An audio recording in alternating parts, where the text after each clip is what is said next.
Okay, let's start. So I'm absolutely delighted.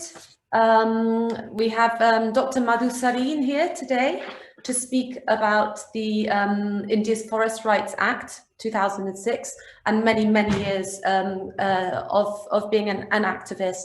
Before we go any further, I want to acknowledge the traditional landowners. The Centre for India and South Asia, CISA, at UCLA acknowledges the Gabrielino Tongva peoples as the traditional land caretakers of Tavangar, the Los Angeles Basin and Southern Channel Islands. As a land-grant institution, we pay our respects to the Hanuk Vetam ancestors, Ahihiram elders, and Ayuhinkam, our relatives, relations, past, present, and emerging. So this is, today's talk is part of our regular series at CISA, the Centre for India and South Asia. And I'm absolutely delighted to welcome Dr. Madhu Sarin. Dr. Sarin is a veteran, a very impactful activist of many, many years, and a scholar as well. She in fact trained as an architect and practiced in India, Italy and London for about a year and a half, but didn't pursue that. She did a PG diploma in development planning in London and then started studying policies for low-income housing. And this led to research on Chandigarh and her book, Urban Planning in the Third World, The Chandigarh Experience, published in 1982, an extremely well-regarded book. But now, more recently, she's been involved in activism. She's been working on gender equal community-based natural resource management for over 40 years in both policy and practice. She joined the Campaign for Survival and Dignity, CSD, an informal alliance of grassroots movements to fight for the rights of impoverished forest dwellers facing large-scale evictions from government forest lands about 18 years ago. Sarin was a member of the technical support group constituted by the Ministry of Tribal Affairs, which drafted the Indian Forest Rights Act, which was it was passed by Parliament in 2006. Since then, together with the Campaign for Survival and Dignity and other movements, she's been involved in pushing for proper implementation of the law. She was also an honorary fellow of the Rights and Resources Initiative based in Washington, DC, and she was conferred an honorary doctorate in civil law in 2019 by the University of East Anglia in the UK. So welcome, Madhu. It's absolutely wonderful to have you here, and we're really looking forward to hearing your talk. So Madhu will speak for about 45, 50 minutes, and then we will have some questions after that. I will switch off my video as well as Dr. Sarin speaks. Should I also switch off mine, I suppose, yeah? Or not? Yes, please keep yours on. Yeah. So please go ahead, over to you. Is my presentation going to be put up? Jamaica, have you got the, yeah.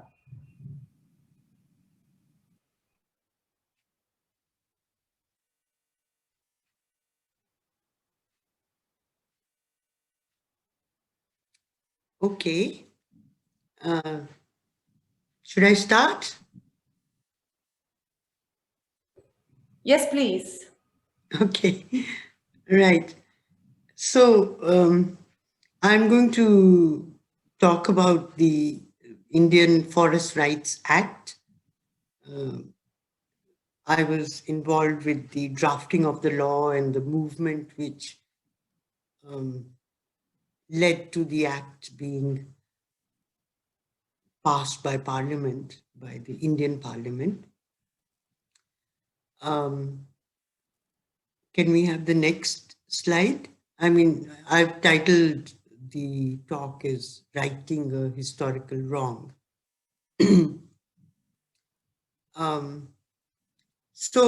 I think to understand the context of the act, in India, actually it's about 23% of the total land area which has been classified or notified as forest. I'd like to point out not all of that land actually has forest cover. It includes snow-covered peaks and, even barren lands, but that's part of the manner in which these lands have been classified as forests. But the largest proportion, almost 2/3 of the land classified as forests, actually falls in tribal areas. I mean, I know the term tribal has different connotations in different places. So, but by that, we really mean our indigenous population. And their lands, because of their customary tenure systems, which were more communal than private, and because they didn't have land titles or especially private land titles. So these lands which are largely in hilly areas, with no surveys done, they were just declared, through blanket notifications as state forests.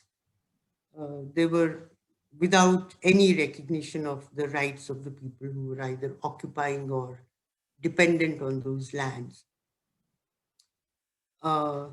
This was actually done in contravention of the constitutional protection which the Indian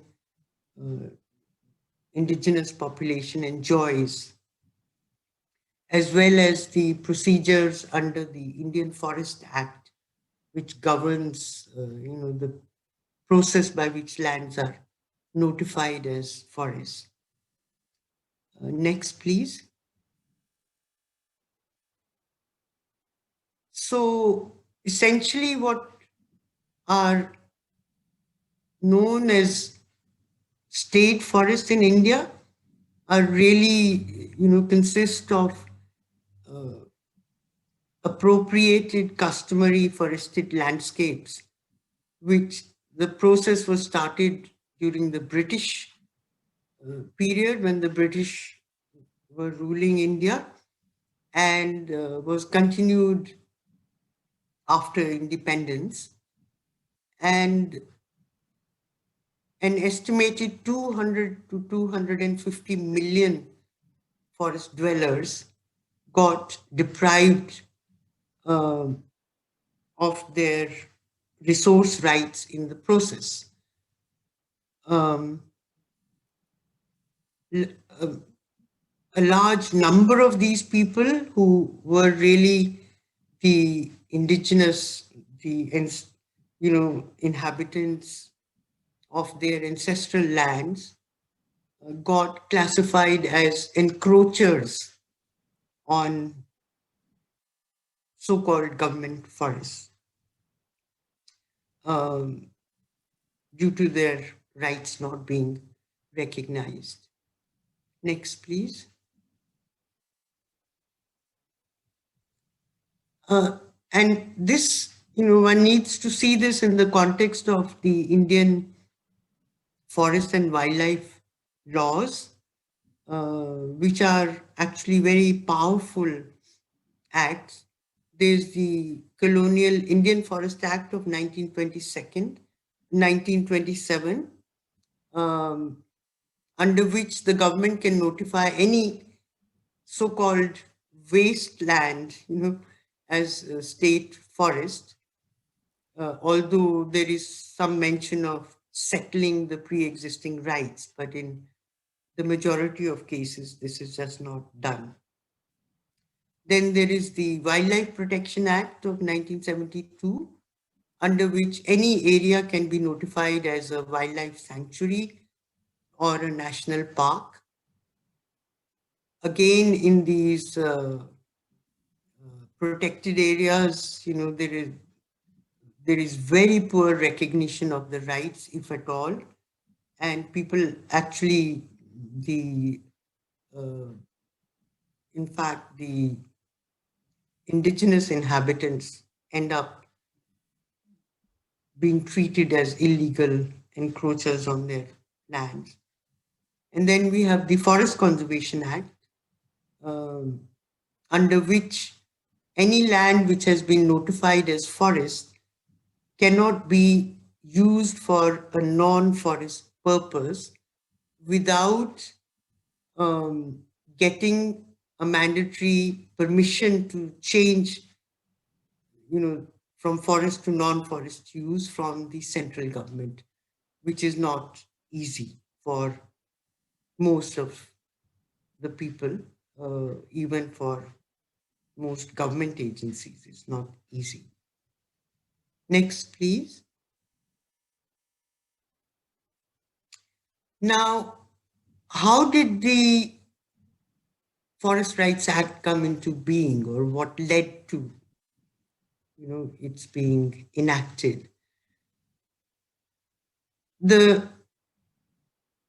I think one has to keep in mind that in the early 2000s, there was a very strong focus on forest and environment protection. So the Ministry of Environment and Forests enjoyed a lot of power. And in May 2002, the MOEF stands for Ministry of Environment and Forests. So this ministry,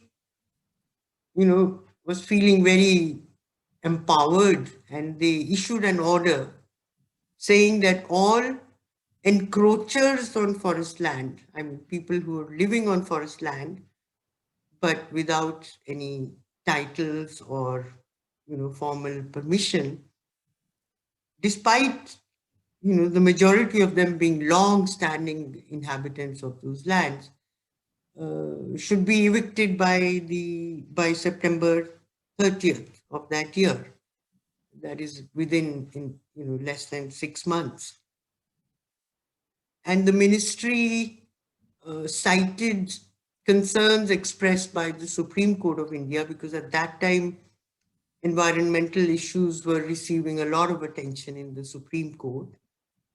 And the Supreme Court, had a number of orders as well as, statements expressed concern about what was happening to India's forests. So once this eviction order was issued, between May 2002 and August 2004, people living on those lands were evicted from 152,000 hectares of forest land. So my rough calculation was that if we take 1 hectare per household, in terms of people occupying that land, then 152,000 families, or almost 250,000 people, impoverished people, were brutally evicted from their homes. In fact, I remember a public hearing we had organized in Delhi, at which one of the persons talked about how a woman in labor, was dragged out of her hut to demolish the hut. It was really absolutely brutal, these evictions. Next, please. So these evictions led to, an absolute outrage among civil society. And that led to the birth of our campaign. We call ourselves the Campaign for Survival and Dignity, which is basically, various civil society groups working in different parts of the country, which came together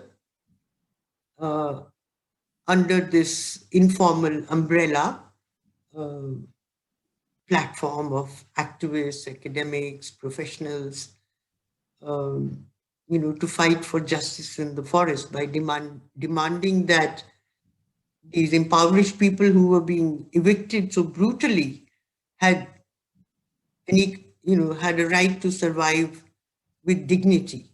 That's why we called our campaign the Campaign for Survival and Dignity. Next, please. So once all these people came together, I mean, I joined, I hadn't met a lot of the people who actually came together under the campaign before the campaign took shape. And many of them were from different parts of the country and were actively involved with forest dwellers and could see firsthand, what the impact of this eviction order was.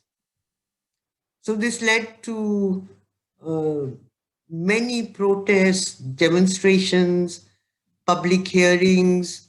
In Maharashtra, many of the activists even,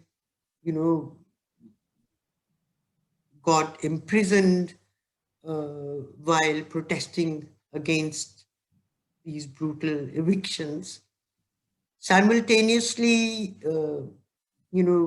efforts were made to engage members of parliament, members of state legislative assemblies, political parties, state governments, even with the Prime Minister's office, the media, opinion makers, academics, to really build up, pressure on the Environment Ministry to stop this brutal evictions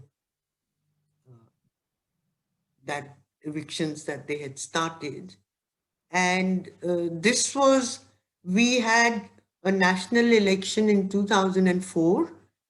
And this was, when things were heating up for the election. And so, there was a lot of sensitivity to such issues. So it also became a national issue for political mobilization. Many political parties included stopping the evictions in their manifestos for the election which was on the way. Next, please.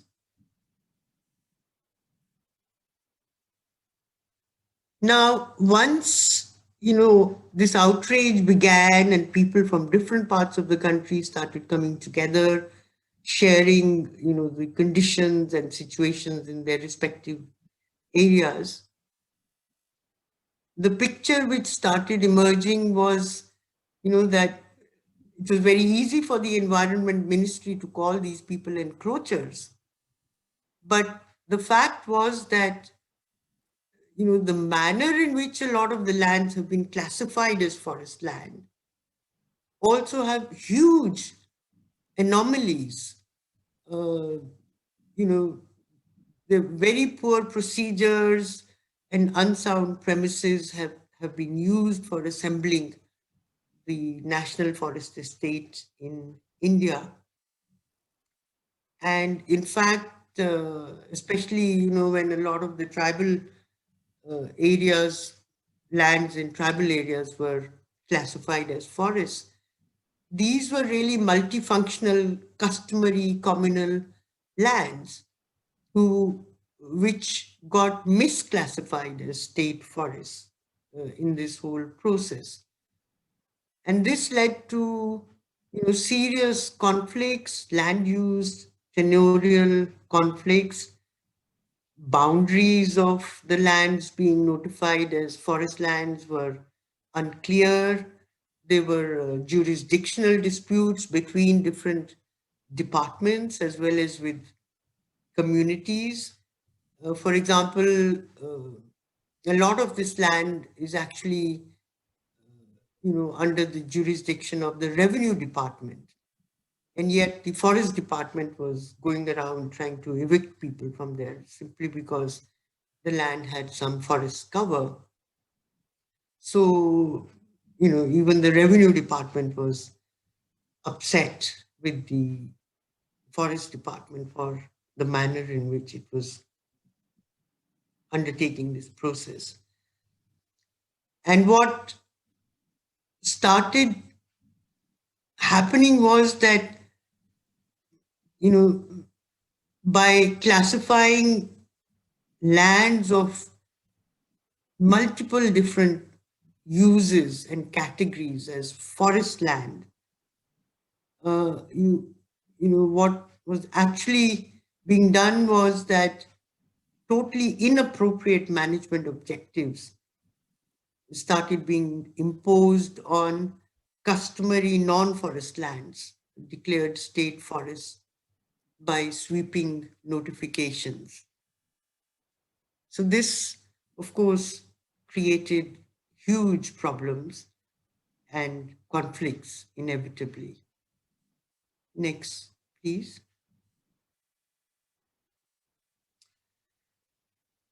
The other thing was that, under the Indian Constitution, tribals enjoy special protection. And there are many areas where you have, where the majority of the population is indigenous or tribal. They have been scheduled under the Indian Constitution and they enjoy special protection. And yet, from these areas also, the forest department was evicting people. And by notifying these lands as state forests, in effect, actually, the biggest encroacher was the state itself. I mean, this is, in the grassroots activist groups, as we started analyzing the situation and trying to understand what was going on, this is what our conclusion was, that the biggest encroacher is the state itself. And through these kind of processes of, labeling customary lands as state forests, massive displacement of indigenous people was taking place without rehabilitation and also for development projects. And of course, in all this, there were drastic gender differentiated impacts due to the gender roles, with women being, the primary users of forests in many forest areas in India. Next, please. So, what are the unique characteristics of the Forest Rights Act? I think, I don't know if there's any other law, but the Forest Rights Act actually acknowledges the historical injustice done to India's forest dwelling communities by the manner in which their ancestral lands were declared state forests. So the FRA, the preamble of the Forest Rights Act, actually acknowledges this historical injustice. The other thing is that the law does not benevolently grant rights to people, but it is to do with the recognition of pre-existing rights. It's to recognize rights which were there probably long before even the forest laws were enacted. And in the process, it attempts to reclassify lands which had been declared as national property or national forests back to recognizing them as community forest resources, and in the process, attempting to restore justice and democracy in the forest. The other thing is that the FRA is the abbreviation for the Forest Rights Act. It provides for gender equal rights. I have more to say on that later. And the other thing was that, it was tabled by the Ministry of Tribal Affairs and not by the Ministry of Environment and Forest. When we were negotiating with, political parties, as well as, in fact, we had a meeting with the Prime Minister in his office when all these evictions had become a major issue. We, in fact, decided and demanded that instead of the Ministry of Environment and Forests, which is a very territorial ministry which kind of protects its territory with huge powers which the forest bureaucracy enjoys, we said the act should be, the nodal ministry for the act should be the Ministry of Tribal Affairs. So that also has, created space for much, much greater space for, discussing and providing for the rights of the forest dwellers. We were very afraid that if it was the Ministry of Environment and Forest, it would again try and restrict the rights to the extent possible to retain their control over those lands. Next, please.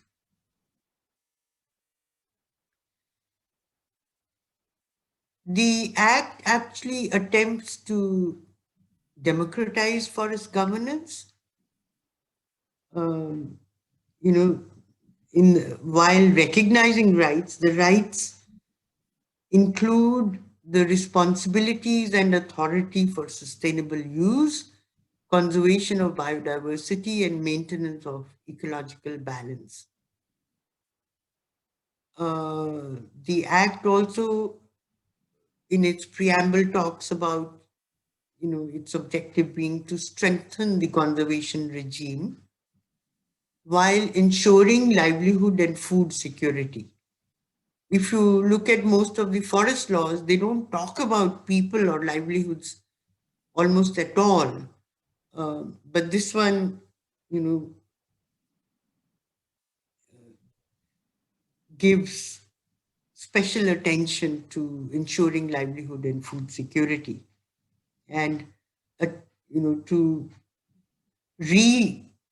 rephrase or reframe the conservation regime by incorporating these concerns. And one of the unique aspects of the Forest Rights Act is that the initiating authority for claiming rights is the village assembly, what we call the Gram Sabha in India, which is meant to be, all adults of the village constitute the village assembly. So people filing claims for rights, do so in the village assembly and not to any government official or a forest official or even a tribal department official.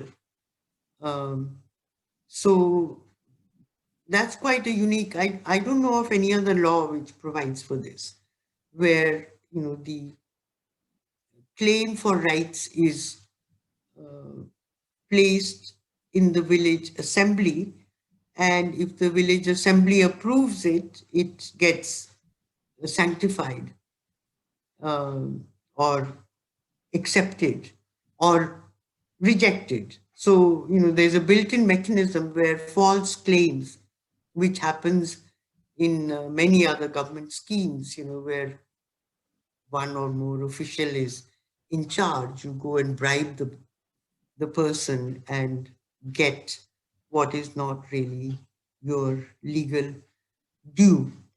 So here that is not possible because it has to be done in the open village assembly. Next, please. The FRA also provides for several diverse rights. One of course, the primary ones, which for, I think, the majority of the claimants is possibly the most important one, is the right to the land which they are occupying, because otherwise they live under constant threat of eviction, of their houses being demolished or being kicked off the land. So the right to the land under your occupation is one of the first rights to be recognized under the Forest Rights Act. There is a limit because there was a concern that, some people may claim very huge areas as land under their occupation. So there is a limit of 4 hectares or 10 acres, which is the maximum individual land which can be claimed. Then there are claims for customary community lands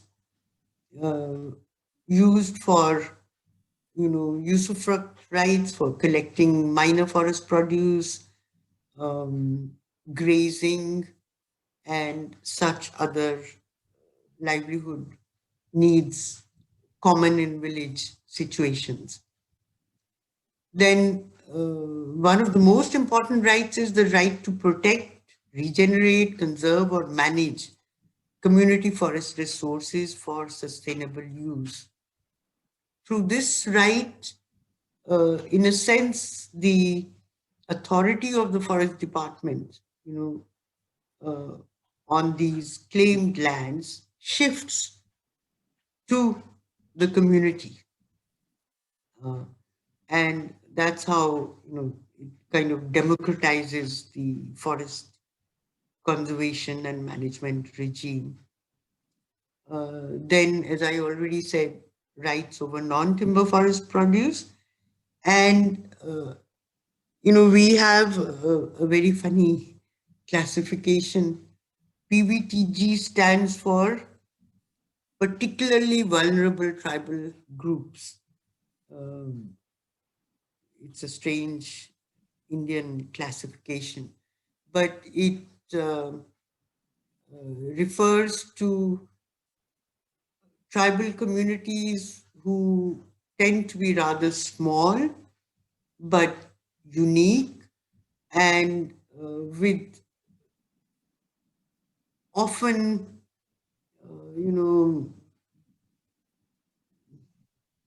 I don't know how to describe it. They have their own systems of cultivation, like they will do shifting cultivation or what's called slash and burn cultivation. They do not necessarily have, individual plots of land. They move from one place to another. And they're also referred to as pre-agricultural communities. So their rights are also to be recognized under the law. And yet another very important right is the right to coexistence in protected areas. Protected areas meaning, areas which have been notified as wildlife sanctuaries or national parks under the Wildlife Protection Act, which has very, very strict provisions restricting people from enjoying any rights in those areas. Or often when any area is notified as a protected area, very few of even the pre-existing rights are recognized.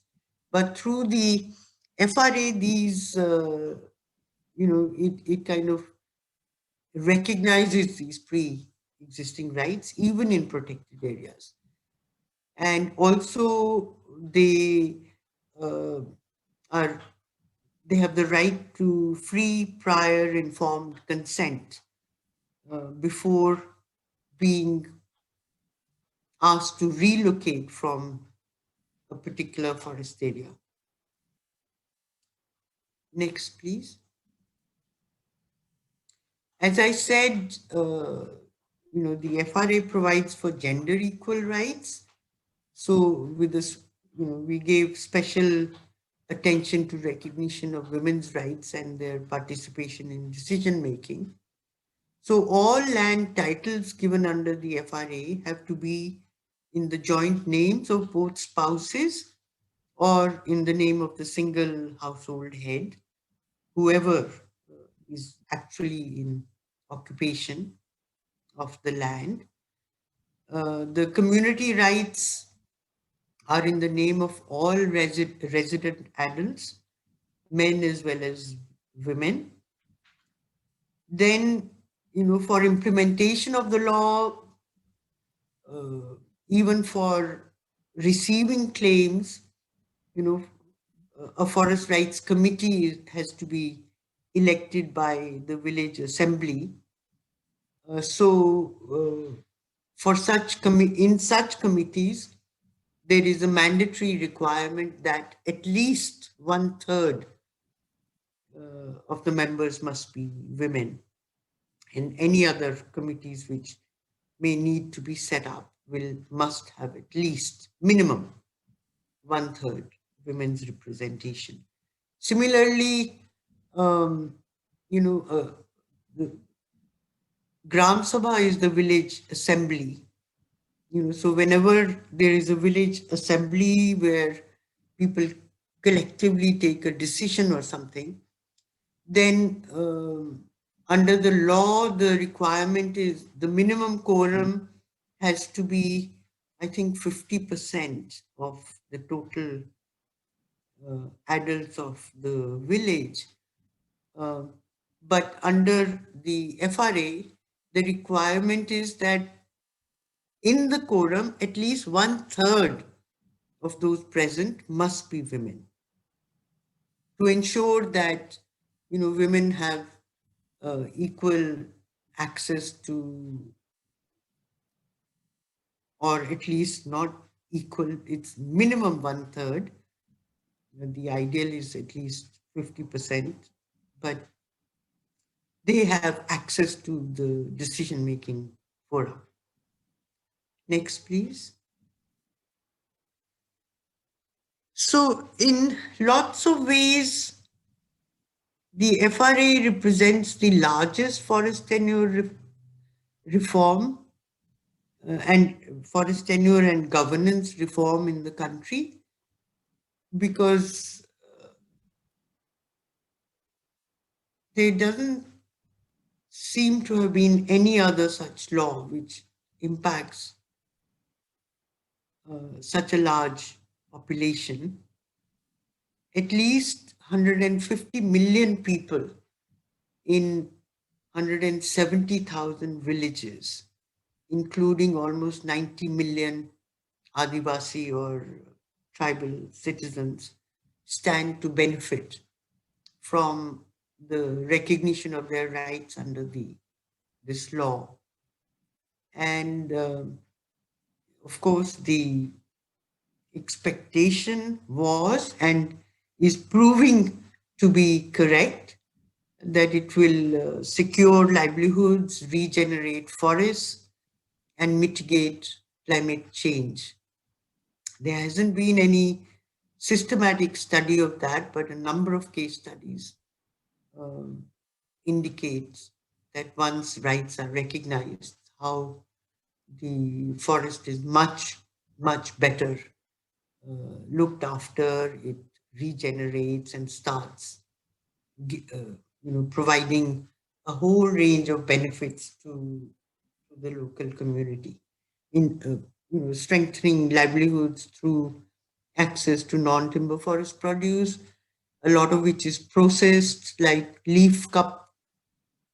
making, leaf plate making, bamboo baskets, um, stuff from timber, although timber is not that readily uh, accessible. There are quite strict controls over tree felling.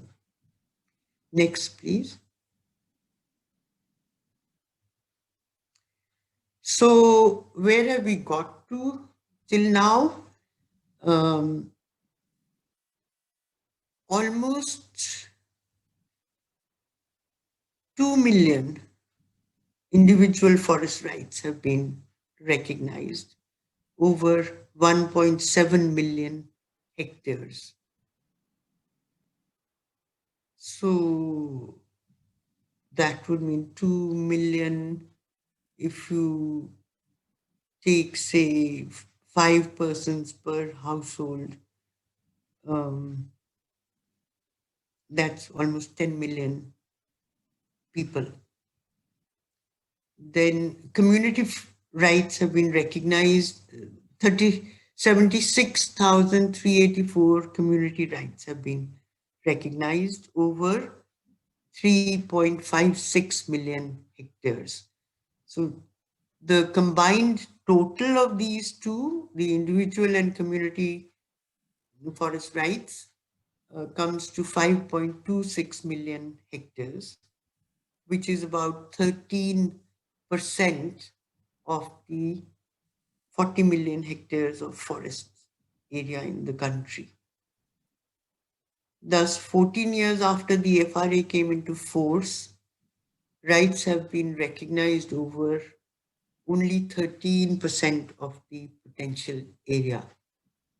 These figures I got from the Ministry of Tribal Affairs website.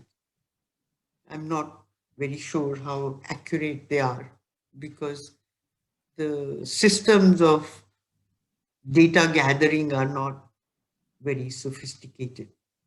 I mean, the ministry puts together whatever the states send to them, and in the states also the tribal departments tend to be rather weak and low on resources.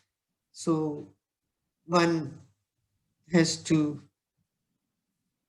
treat these numbers with some caution. They do give a rough indication, but I wouldn't vouch for their precise accuracy. Next, please.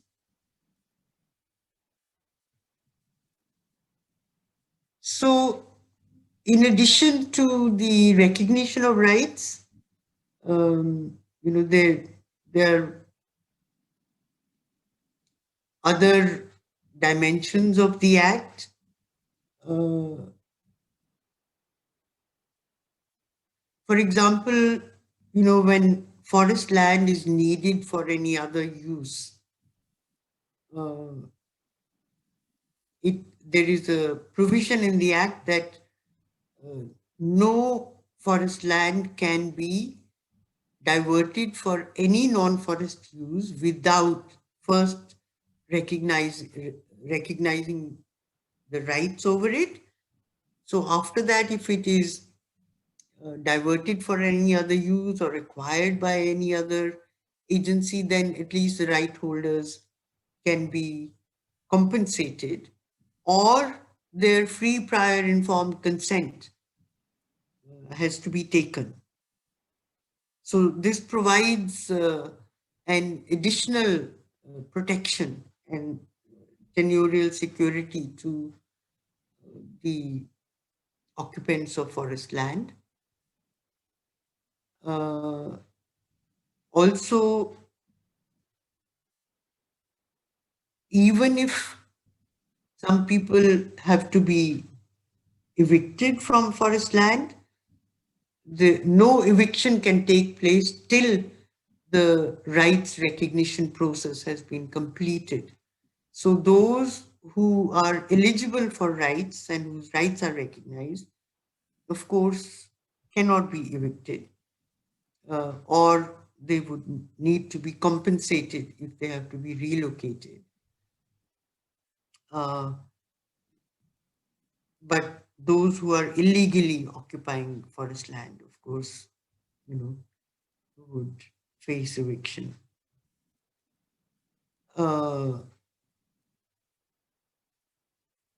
So the FRA has provided the primary stakeholders in forests the ability to assert their right to protect their customary sacred forests from destruction for so-called development. And there are actually now several cases in court where people have challenged their customary land being either efforts to put that land to other uses without their consent. So it has strengthened the ability of people to fight and retain control over their customary lands. Next, please. This is a picture of, actually, I don't know, maybe even this was a famous case of a mining company wanting to mine in the sacred forest of a particularly vulnerable tribal group in Odisha. And the people put up a big fight. And it was really ultimately the Supreme Court ruled that the mining could not take place without the consent of the village assemblies of the villages in this area.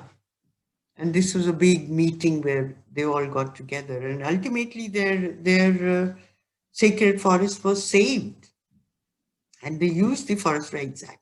I mean, the Supreme Court used the Forest Rights Act as a basis for saying that no mining can take place without the consent of the village assemblies.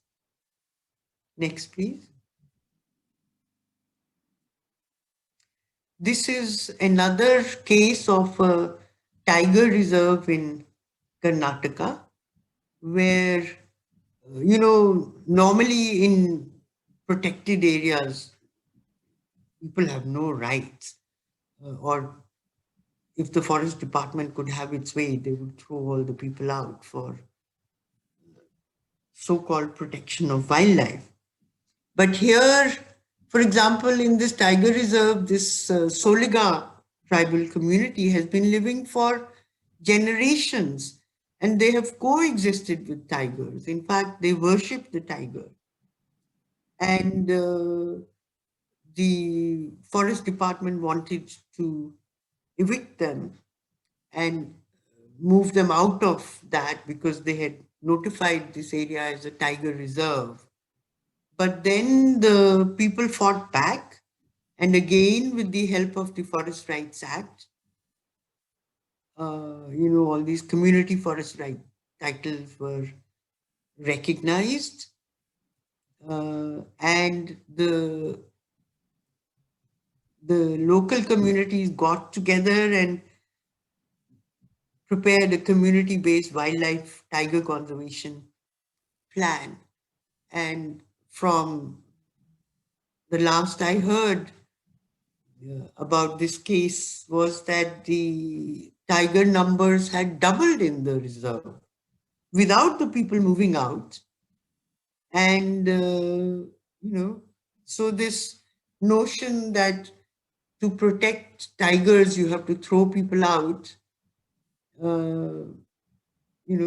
has been disproved in many cases, but here the FRA enabled these people to fight back. Next, please. These are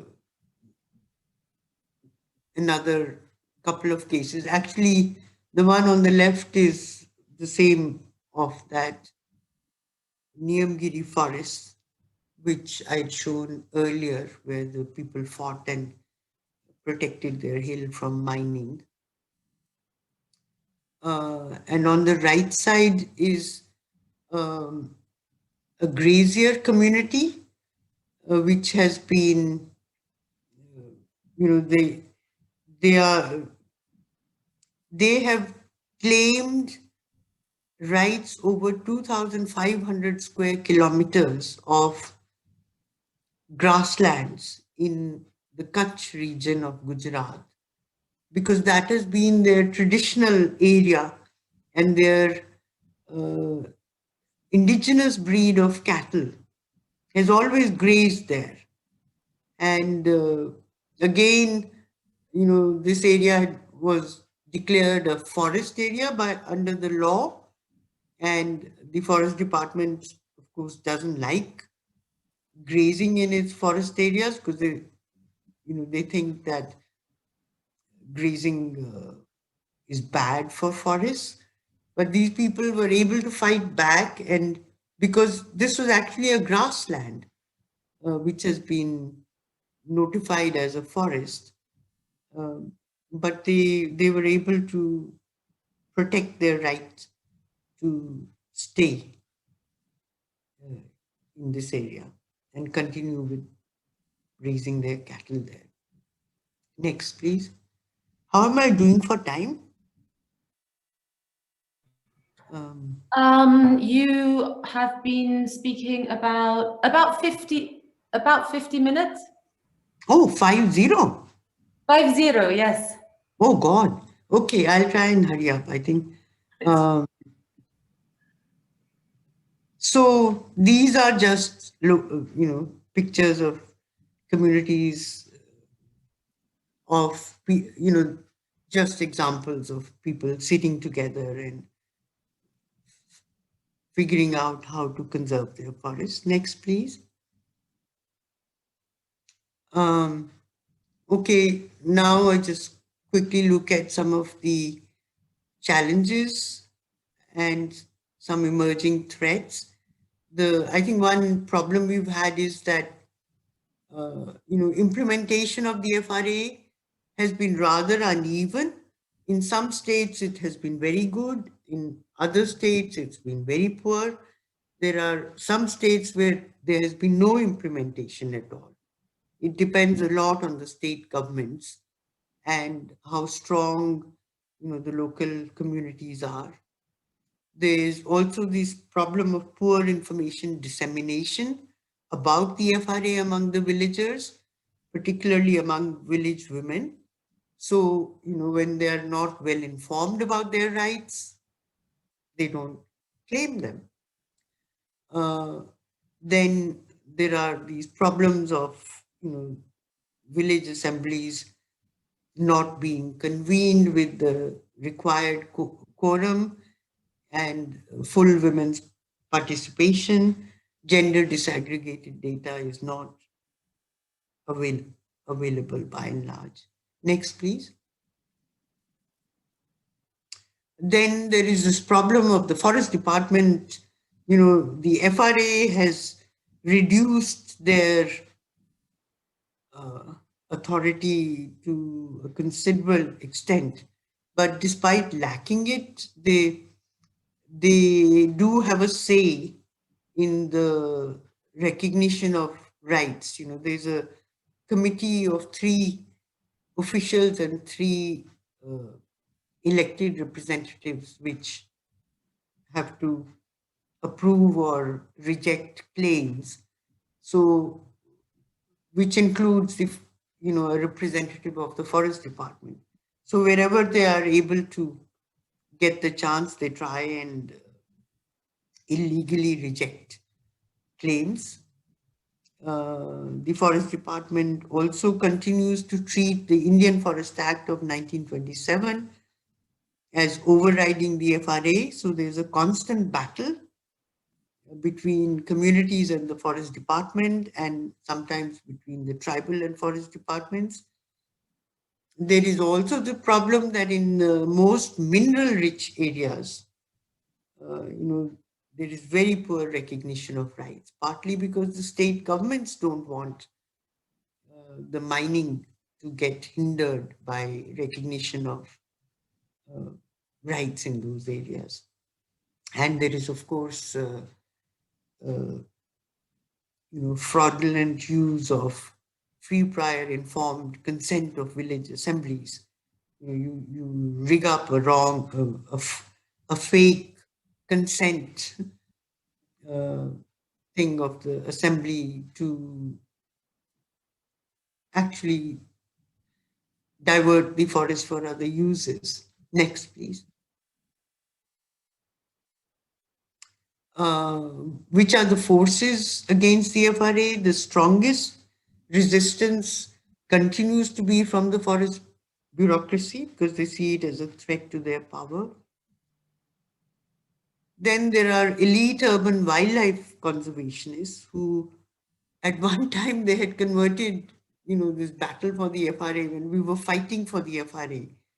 They said they converted it into a tiger versus tribal debate, saying that if you recognize tribal rights, it'll lead to destruction of the tigers, which is absolutely untrue because, as I pointed out in that tiger reserve, the number of tigers have increased despite the people continuing to live there.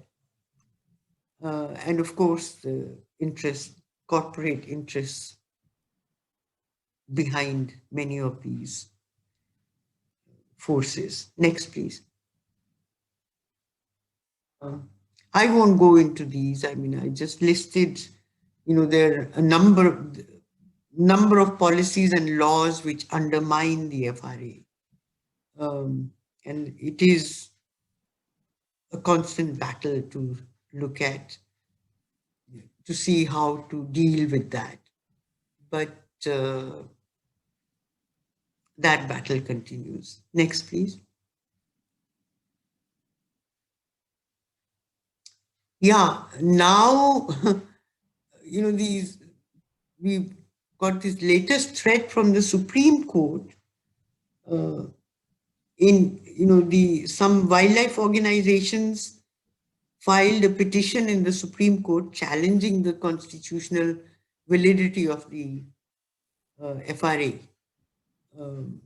saying that it violates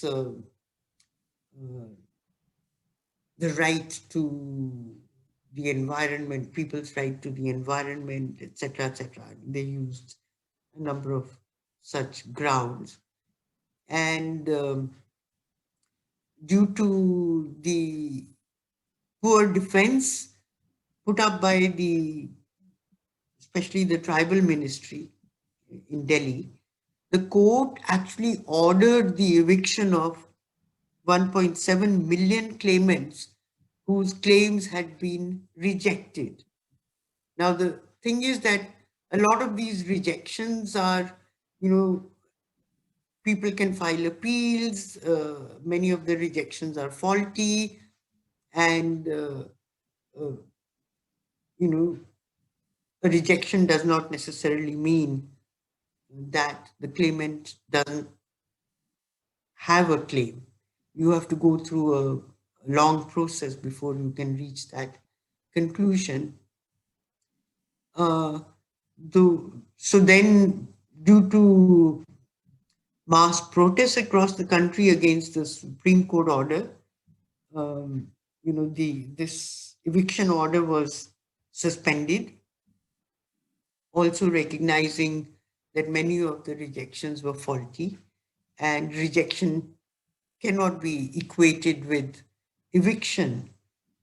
Rejection of a claim should not mean that that person should be evicted.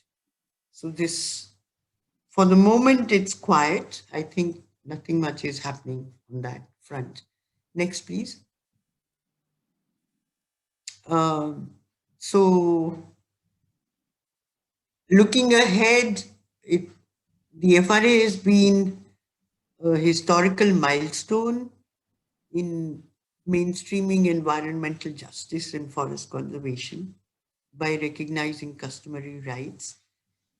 And it is a weapon in the hands of forest dwellers. Next, please. I think that's the last slide. The powerful forces continue attempting to scuttle the FRA, as it is empowering communities to challenge resource expropriation for corporate conservation interests. And for this, the movement will need to remain on constant guard, because there are constant efforts to scuttle implementation of the FRA. And certainly, such recognition of rights, for fully restoring justice and democracy in the forest is going to be a long and arduous process. Although significant progress has already been made. As I said, about 10 million forest dwellers have gained secure land tenure, and several thousand villages have also got forest rights. I think that was probably the last slide. Yeah. Next, I think that's it. Yeah. Okay, sorry if I took more time than. Not at all. Thank you so much. Jamaica, can you let me start my video? Oh, yeah, I can start my video now.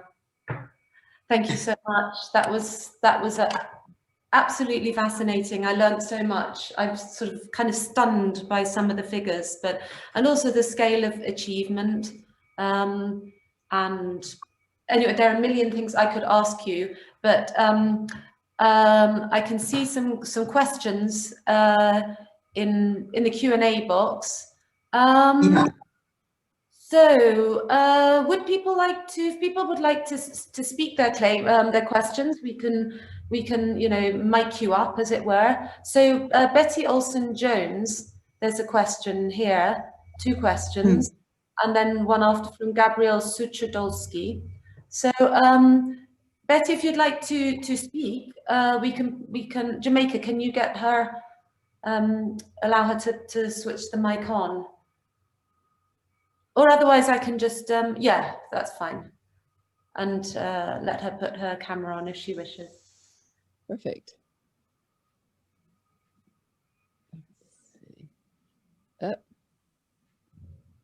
Okay. Hi, Betty. Lovely to see you. We've known each other, small children in Digar, so seeing you there was really lovely. So I had two questions. One was, when people are evicted from their homes, where are they sent? That was one question. And the other is the coalition that sponsored and created the FRA, are they still together? And how do you monitor progress in all these many distant tribal locations? So two questions. When people are evicted, they are just thrown out. I mean, they're not sent anywhere. They're expected to take care of themselves. Just, I've seen broken huts, and I don't know, people just have to fend for themselves. And yes, our coalition is very much alive, and we still take up issues.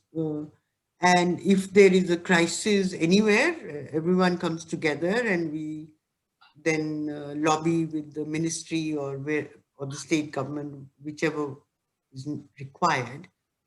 So yes, the campaign lot are still very active and together. Great, thanks. That was it, no? Those were the two questions. Yeah. Mm-hmm. And Gabriel Suchodolski, we can get you ready to ask your question if you like, or otherwise I could just read it out. No.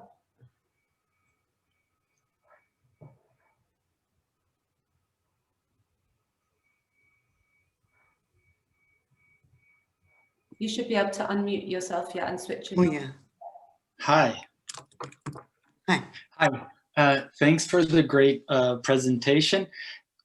So my question is, if I remember correctly from briefly looking at the tribal ministry information and some state level information, most of these claims that are denied for patas or community rights, they happen at very low levels of governance. Maybe the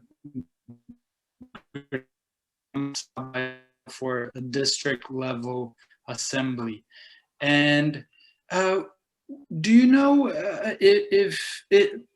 do we know what distinguishes successful claims from unsuccessful ones? Is there a pattern there?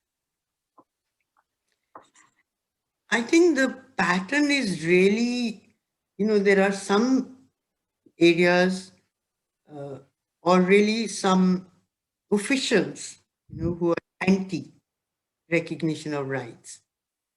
And those would largely be from the forest department because, it's a territorial department and they see it as loss of territory, when rights are recognized. So if the officer is anti-rights, that message percolates down to, the lower levels, up to the forest guard who's out there in the village. And that whole chain then starts operating in that way, that they will resist, they will make it very difficult for rights to be recognized. And at times, one really has to fight and take such people on. But otherwise, it moves from, the process starts at the lowest level. I mean, the village assembly, the Gram Sabha takes the decision, and at that level, it would be the forest guard from the forest department. Only if, he's really antipathetic to the law would he put, obstacles in the way. And that happens, definitely that happens, but where it becomes very widespread, then people really fight back. Individual cases are more difficult to deal with.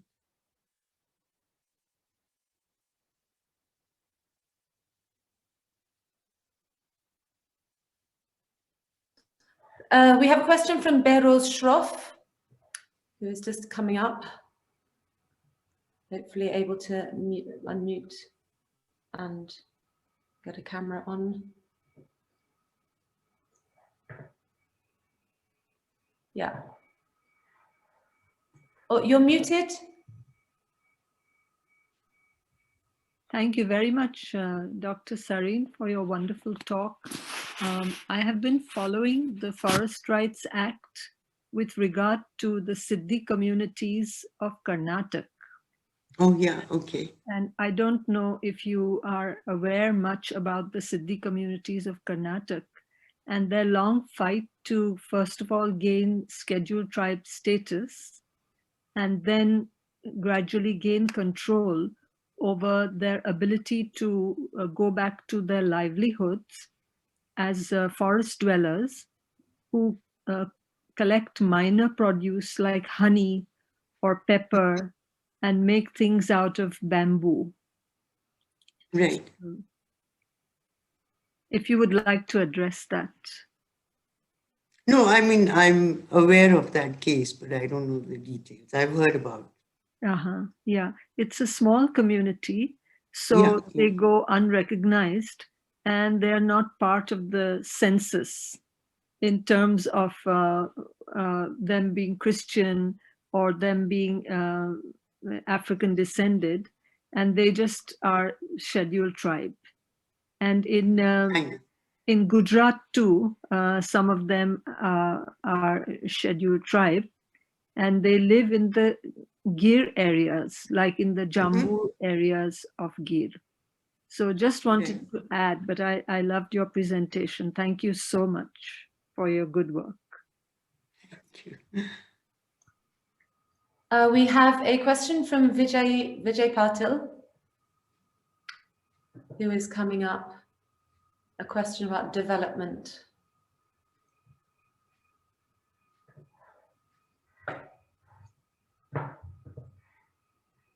Are you unable to mute yourself? Unmute yourself, I mean. Yeah. Good morning. It was very illuminating and informative talk. Thank you very much for that presentation. I have a question which is that this act, FRA, you have mentioned, is it considered by many as obstructing the economic development? Or is there a way to balance both the keeping the strong FRA and allowing economic development without disturbing the forest dwellers who benefit from their long many years of way of living? You know, the FRA has no role in obstructing economic development because it deals with forest lands on which, in any case, no development is permitted. So, you know, it's not obstructing. By recognizing rights, in fact, you can enable the people whose rights are recognized to actually use forest resources for their livelihoods legally instead of constantly doing it on the sly. And in fact, once rights are recognized, for example, there have been cases where, you know, entire villages have got now clear rights, say, to bamboo from their forest, or tendu leaf, you know, this leaf used for rolling the Indian cigarette, bidi, Right. it's called. Those are very valuable, you know, produce. And once you have legal rights to it, Right. it can lead to huge income for the communities. Right. And that happened in Maharashtra, I know for sure. A number of villages have really benefited. Hmm. Earlier, they couldn't legally get those rights. Hmm. So Dr. there's no, it does not, it is no hindrance to economic development because in these areas, in any case, economic activities are not permitted while they are, you know, forest lands. I had the the mining uh, interest of the private corporations in mind. So I just wonder if you have any comments about how strong these corporations are because it's a private enterprise and they're looking at the profit as well as claiming that, of course, they will increase the GDP of the nation as on a whole. That conflict has been there, but where do they stand now? See, I gave that example of the Niyamgiri Hill where, you know, this company wanted to mine bauxite. Right. And, you know, the people resisted and successfully managed to stop them from mining. Now, one could argue, you know, hindrance to economic development or, you know, protection to cultural and spiritual heritage as well as the environment. I think there are very few cases where communities are strong enough to fight against these kind of things, and not all mining is necessarily good. Ultimately, you have to balance it, no? Against, well, you rip apart a very fragile ecology Correct. and make some profit from mining, but you leave behind damage which lasts for decades. And to wildlife, to people, to the whole ecology, really. So it's very difficult to generalize, but on the whole, I think these things need to be looked at on a case-to-case basis. It's very difficult to generalize. Right. Thank you. We have a question from Bharat Venkat, who's actually my co-organizer of CISA events. Bharat, please. Hi, Dr. Sarin. Thank you so much for this amazing talk. I learned quite a lot. I'm sorry for the backlight here. I think I've chosen the wrong spot to sit. But I wanted to ask you, so one of the things that really struck me about your talk was when you spoke about the antagonism between wildlife activists and Adivasi communities. I was wondering if you'd talk a bit more about the other kinds of antagonisms or maybe solidarities between different kinds of activists, different kinds of communities. So for example, anti-poverty activists, Dalit activists, feminists, these other communities that are kind of involved in different forms of agitations, right? Right now in Delhi, the farmers protesting, right? And could you talk a bit about how these kinds of movements either kind of resonate with or maybe come into conflict with these kinds of battles that Adivasi communities are engaged with? See, I think the Adivasi communities, their biggest conflict is with these wildlife conservationists. They don't have any problem. Nobody else has any problems with them, and it's really over, differing perceptions of what is acceptable and what is not. I think the wildlifers assume that all human presence in wildlife areas is bad for wildlife.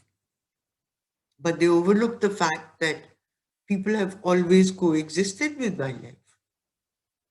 So, you create artificial categories of protected areas from where you throw people out on the assumption that, they cannot coexist.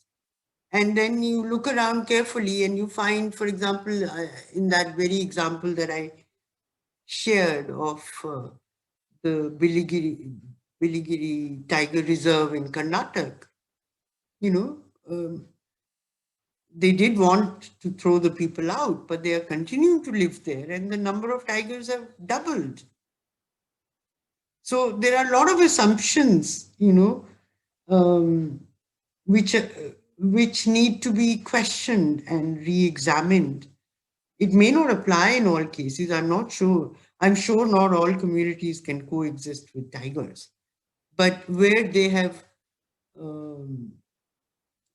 historically coexisted with them, to then say, no, they shouldn't, or they can't, or it's not acceptable, that is problematic. So maybe to follow up a little bit, are there examples where other communities or other groups of activists have come to support Adivasis in their kind of in their fight, or has it been kind of led by the community itself?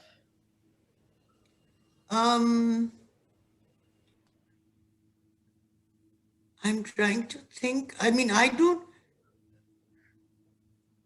well, no, there have been alliances. Mm-hmm. I think Gujarat, the tribe, the forest rights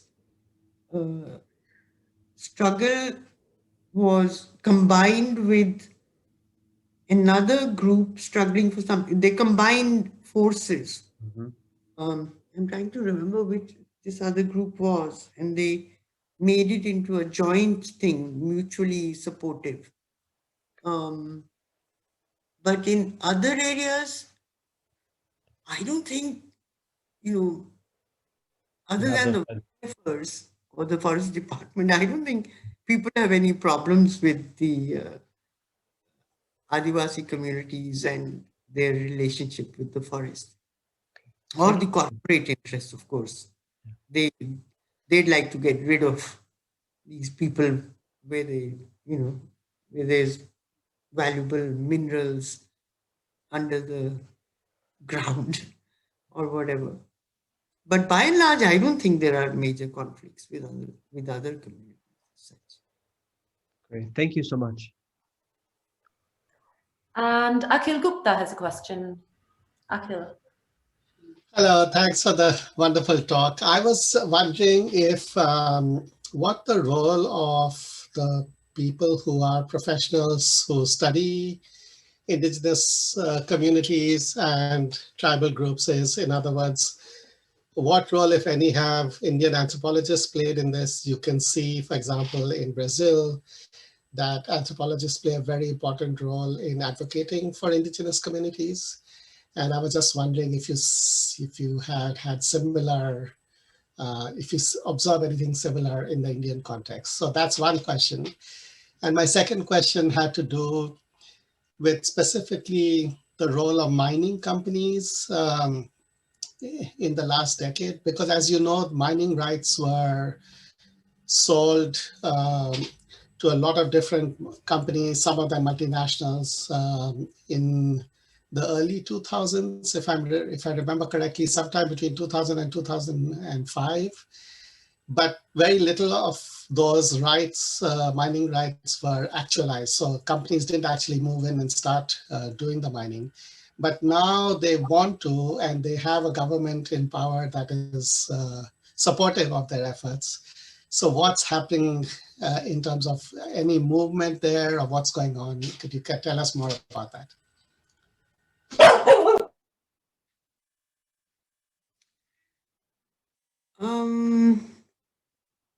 I think in Chhattisgarh, there's been this issue of,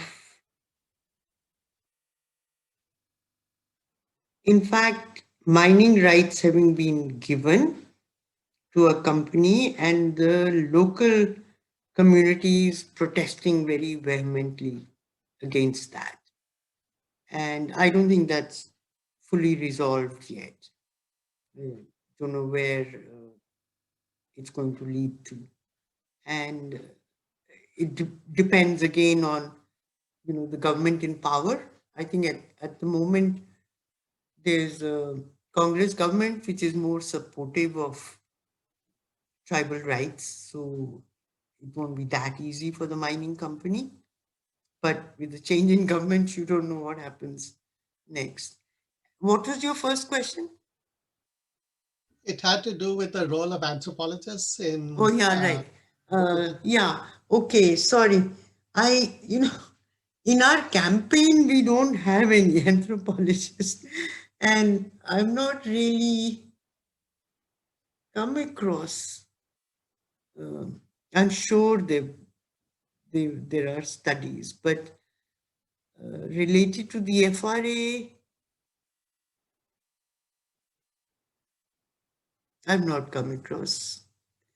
Yeah, I just observed that. That's a little interesting, isn't it? Given that there are so many people who do this kind of work, and given that in other countries in the global south, they are so important in activism on behalf of indigenous people. Yeah. I just wanted to ask, are there other academics involved in the movement, and then what kind of disciplines are they from? Are they, lawyers or environmentalists or sociologists, or not anthropologists? But I was wondering about the involvement of academics more broadly. Some lawyers have definitely been involved, both for and against. And which other academics? Excuse me. Lawyers, various studies have been done. Students from different disciplines have done studies on the FRA and, what the impact of recognition of rights or the problems in recognition of rights. I'm sure there are a number of PhD studies and, MPhil studies, and I don't know, in colleges and all also probably they've done, but I'm not aware of too many of those. But lawyers, yes, because, often these matters reach the court. A lot of issues are in court, sometimes in local district courts, sometimes it gets up to the High Court. And this case of the wildlifers that I referred to, that's in the Supreme Court of India. So, you would get lawyers definitely involved, both pro and anti, taking those sides. Thank you. We have a comment from Christine. Oh, sorry, the name just went. Olukunda. The comment just went, but feel free to, oh yes, please. Please do make your comment.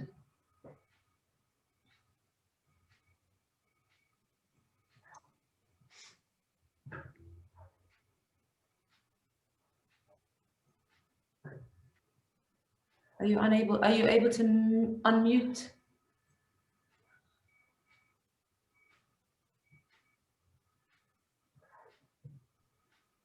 Yeah, I think.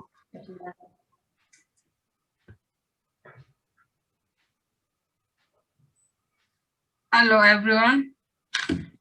I'm just grateful with the presentation, and I'm looking at it in the case of Kenya, where issues to do with forest evictions have been political, where we get to learn about it through the media and disappears with the media again because of the political reasons.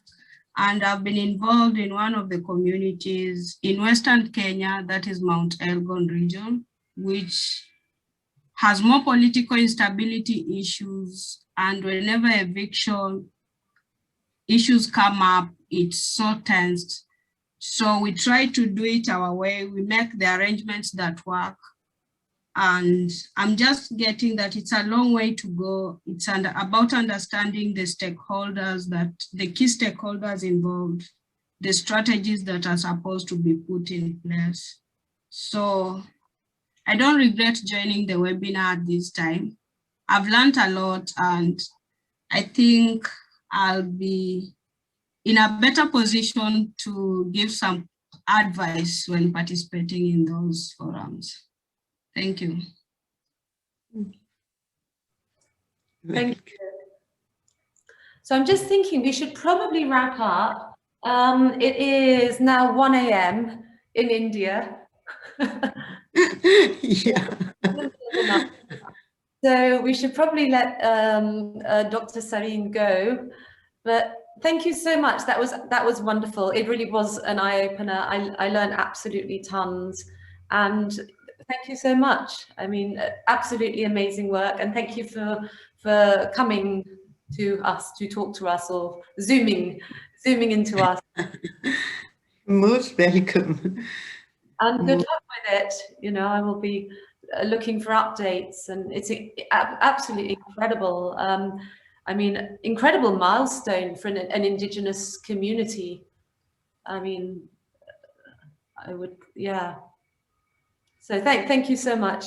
Various people putting notes in the chat to say thank you very much. And yeah, sorry to keep you up so late, and so on and so forth. Okay, Yeah. Thank you so much. Okay, thank you. Take care and stay well, everyone. Bye. Bye. Bye, everybody. Thank you.